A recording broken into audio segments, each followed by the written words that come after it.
Hey, Auntie.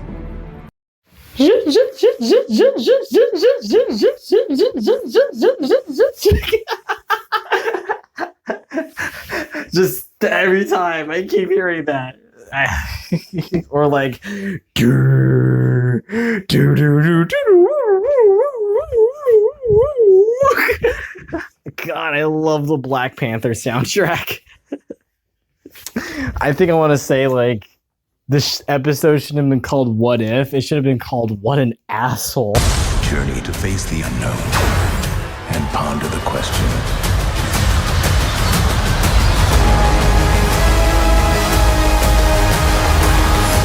What if? Salutations, everyone. I'm Iribikoshi, and welcome back where we pondered the question, what if? And today, what are we asking today? What if Killmonger saved Tony Stark? And it's just how you would think it would happen. Tony wouldn't have learned to not use weapons anymore, and seeing how much his weapons can harm people, he wouldn't have learned that lesson. Tony Stark will still be egotistical. He'll still be an alcoholic. He would not be Iron Man. He will not learn his lesson and try to stop the weapons he was destroying and try to protect people by being more defensive more than being violent and tactical with bigger firepower. But instead, after being saved by Killmonger, he doesn't learn any valuable lessons anymore. And also denies us of the perfect line in the movie where he says he wants a fucking cheeseburger. For a press conference, Hogan, what on drive. earth for? Cheeseburger first. Which, yeah, it starts to get you annoyed that Tony Stark still becomes egotistical. His judgment is terrible. Don Cheadle replaces Terrence Howard completely. I mean, it's no shock since, Mark Ruffalo did replace Edward Norton during the whole What If episode if the Avengers were murdered and killed. So that was one thing. But seeing how a thing could change where Killmonger saves someone just because. And I thought that there would have been more clues or details to show that, hey, what happened to Killmonger? Why did he go after Tony Stark and save him? Is it because he wanted power and weapons? And it probably was that. But, Killmonger said that his dad died of gang violence. But I was thinking, well, didn't freaking T'Chaka killed his father because his father was smuggling vibranium weapons because he wanted to fight for a cause to help his people outside of Wakanda? Wasn't that the whole thing? And I kept thinking he said gang violence, or was he lying, or was he saying a different outcome that happened to his dad with the weapons being at the wrong hands of people? Which made me think maybe he went to Tony Stark because maybe Tony Stark provided the weapons to the people that probably killed his dad, which could be an interesting turn of events why Killmonger went to go and save Tony, or Tony things. But then again, it could be something different. Did Killmonger save Tony just because he wanted the power? Probably so. There was no dark motive or anything. I mean, it did seem like Killmonger wanted to be friends with Tony and actually wanted to be side by side with him with everything, with the whole making these anime-looking drone robots because, Killmonger loves the anime Gundam, which is canon now. Michael B. Jordan's character Killmonger loves anime, and he loves Gundam. So that's why all the drones look like Gundams from his first design, but then slowly went back to regress to looking like the drones that Whiplash / Crimson Dynamo created in Iron Man 2, basically. Only they're stronger because they have vibranium on them right now. There. It's so strange how you can see that one simple thing where the Iron Man movie, where the MCU started, all of that change where he doesn't become Iron Man, and seeing that, oh shit, everything is now destroyed. But not everything is destroyed. We still have Hulk. We still have Captain America. We still have Captain Marvel, Black Widow, the Avengers. We have Shield still. So we just lost Tony Stark. But without Tony Stark, who is going to make that sacrifice when they have to stop Thanos? But they didn't try to go further than that. Instead, this episode does a great job with showing Killmonger's rise to power and what if he planned earlier than usual than he did in Black Panther, which actually shows, yeah, if he did plan sooner, then he would have gone and just gone to rise to power quicker than what happened in the movie. And it does show a lot of good development where Killmonger's character is coming from a place where he finds out that his dad got killed by his own family, wanting to do the same things that his dad did to go and try to rise to power just to protect the people that he cares about, even though it's a twisted and horrible way to go through it by just saying, like, gain more power, you gain more peace, which doesn't work well because you see that it's technically corrupting him since he manipulated two sides of the parties that were at war with each other, the Wakandans and the army with General Ross. And that just shows that Killmonger was just playing them like a damn fiddle to begin with, just so he can be in good terms with T'Challa's father, even though frickin' Killmonger was the one that killed T'Challa and Rhodey during the whole shipment to go and try to get more vibranium. Which does lead to Tony Stark getting into an infuriable rage where he gets angry at Killmonger for killing his best friend in the process, which led to Tony Stark getting killed as well. And it's very depressing seeing that. We see Rhodey die, we see Iron Man die. It shows that Killmonger is very creative, very tactical with his planning, with his performance of what he does in order to get what he wants. And that's basically what the whole entire episode is about. Seeing Killmonger rise to power, manipulating two sides just so he can be a symbol of hope for Wakanda and all his brothers and sisters that he wants to protect out there in the entire world, just because his views are flawed on what he thinks would be beneficial to society in the world, to know, hey, we need to go and help these people and give them better resources. Why not just take it from them through manipulation like they did? And that's basically his plan that he did in Black Panther.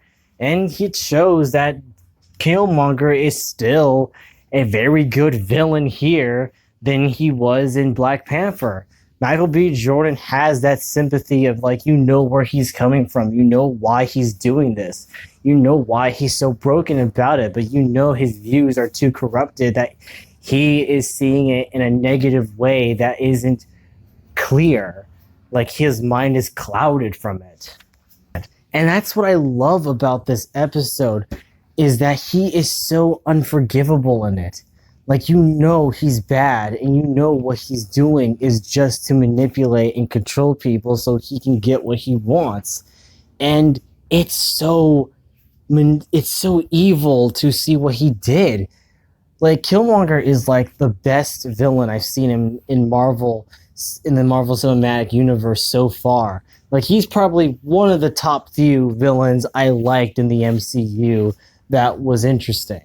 And he does showcase his way of smarts and intellect and his soldier experience, his military experience in this episode, which I loved.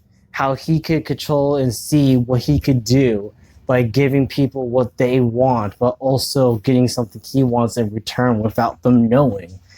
And I do enjoy that. We're seeing a villain rise to power and rise to him trying to get what he wants and close to succeeding, which he does win at the end. He wins the Wakandans' trust. He wins everyone's trust in him so much that he becomes the next Black Panther. And it is very shocking and depressing.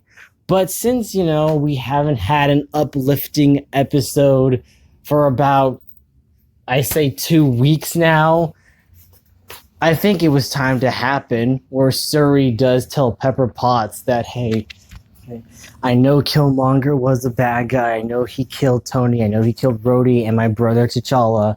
So we should go and band together and try to take down Killmonger and show General Ross that the Wakandans are not bad people, which was nice. It was a nice uplifting episode from a dire and awful universe where things don't go well, where Iron Man doesn't learn his lesson, where he dies, his best friend dies, and freaking T'Challa dies, which I could see why Marvel chose to show the What If T'Challa Was Star-Lord episode first and not the other episodes, because T'Challa's been getting the shaft lately in these What If episodes. Like, from getting his leg cut off so Vision can feed zombie Wanda to now getting murdered by Killmonger and then given this speech about, like, is it worth it?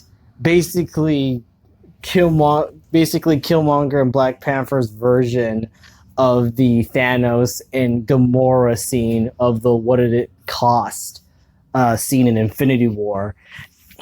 Which is weird because I thought he was gonna see his dad, but instead he only saw T'Challa. And T'Challa's like, you think that power is what will fix everything, but it won't. You're gonna lose who you are. You're gonna lose your vision. You're gonna lose the cause that you were fighting for, and because you're gonna be so clouded with power and corruption that you're just gonna be destroyed in the end. And Killmonger doesn't listen. He's like, yeah, fuck you, T'Challa, and then just like says deuces and bounced away. It's not my favorite episode. I honestly don't think so. I think I just love it when the show gets very dark. But I think this was a very good palate cleanser because we needed an episode with an uplifting ending, at least. We don't want no Doctor Strange destroying the universe and then killing us all. We don't need the zombie Thanos at the end that's going to totally finesse us. Even if we try to find a cure. We got this uplifting episode that just had a dark beginning, middle, and third act until it gets to its climax. So it is very nice to see an episode that at least shows a bit of hope for the future that they could stop Killmonger. But that still doesn't answer the question, who will defeat Thanos at the end of Endgame? Because you don't know. I do have a complaint about this episode. The actor who voices Tony Stark in this, he is not good. Yeah, peace. I love peace. I'd be out of a job with peace. Like, he does not sound like Robert Downey Jr., and I think my flaws in that is because even though I am expecting too much high expectations, like, oh, come on, they couldn't get the other actor. Yeah, but seeing that you got one actor who can do a damn good Captain America, Steve Rogers, Chris Evans voice impersonation, and not only that, he can do Tom Holland's Spider-Man voice pretty decent as well. Not only that, he's the voice actor who voiced Spider-Man in the Spectacular Spider-Man TV show. That's how you know that you start to find cracks and holes in this. Even like what's her name? Lake Bell did a nice, decent enough Scarlett Johansson impersonation as well. Dude, like, you've already have set a high standard that you found actors who both are returning or both are also just impersonating the voice of the actors as well and doing a decent enough job at it as well and doing something good with it. Like Tony Stark just he's out of place for me. Like the actor is out of place for me. He doesn't sound right. Sometimes he can, but all I hear is the dude that did the voice of Tony Stark and a lot of other Avengers or Iron Man cartoons in the past. And it's just not good. I'm sorry. I just found myself saying like that's not Robert Downey Jr. because I mean yes, like that's not Scarlett Johansson, that's not freaking Chris Evans, but at least they put some decent effort where you were like, whoa, is that him? And then you're like, oh wait, no, it isn't him. But wow, he convinced me for a second right off the bat when you hear him talk and say, yeah, peace, I love peace. I'll be out of the job with peace. He just sounds blah. Also, minus 2 points for not including the AC/DC song Back in Black. Like, instant failure. I mean, I think I kind of heard it when they were inside the SUV, but it just sounded like gargled nonsense that you can't even tell if it is or isn't. And this has been a short video I've recorded.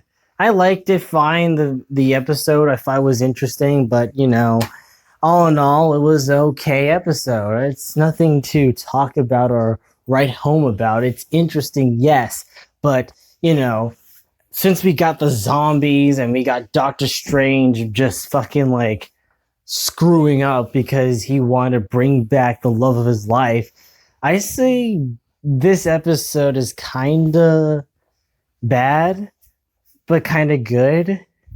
Well, bad is a stretch. It's not bad. It's a good episode.